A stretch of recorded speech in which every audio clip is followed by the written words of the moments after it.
ডাইনোসরদের রাজা বলা হয় যাকে, সেই টি-রেক্স নামটা আমরা কম বেশি সবাই চিনি।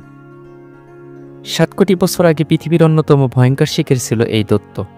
কিন্তু কখনো কি ভেবে দেখেছেন এই টি-রেক্সের আগেও তো কেউ ছিল? কারা ছিল তার পূর্বপুরুষ? কোথা থেকে এসেছে এই ভয়ঙ্কর প্রাণীটির রক্তের ধারা?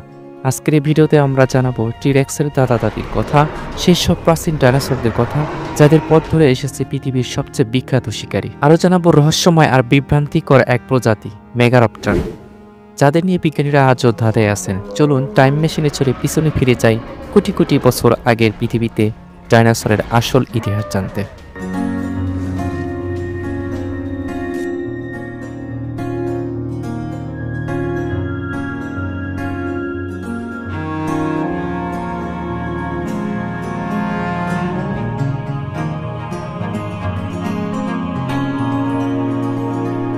প্রায় 7 কোটি বছর আগে টি-রেক্স মেগারপ্টরদের মতো ডাইনোসররা পৃথিবী শাসন করত। বিজ্ঞানীরা মনে করেন চরম গরম আবহাওয়ার পর ঠান্ডা জলবায়ুর কারণে কিছু ডাইনোসরের আকার বিশাল হয়ে যায়। এই বিশাল ডাইনোসররা আগের বিলুপ্ত দানবদের জায়গা পূরণ করেছিল।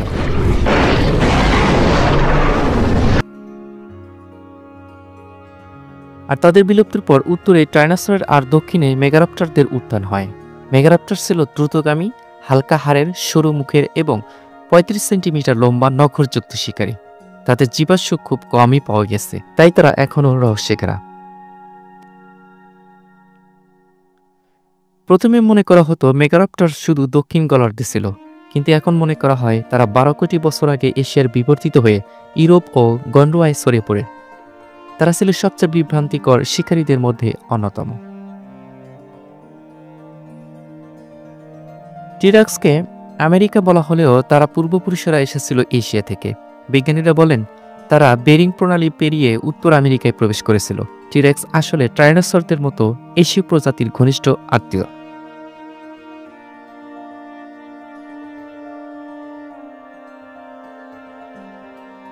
টি-রেক্স আসলে টার্বোসরসের মতো এশীয় প্রজাতির ঘনিষ্ঠ আত্মীয়। তাই তো বিজ্ঞানীরা এখন স্বীকার করেছেন এই টি-রেক্সের দাদা দাদি পূর্ব এশিয়া মহাদেশ থেকে এসেছিল।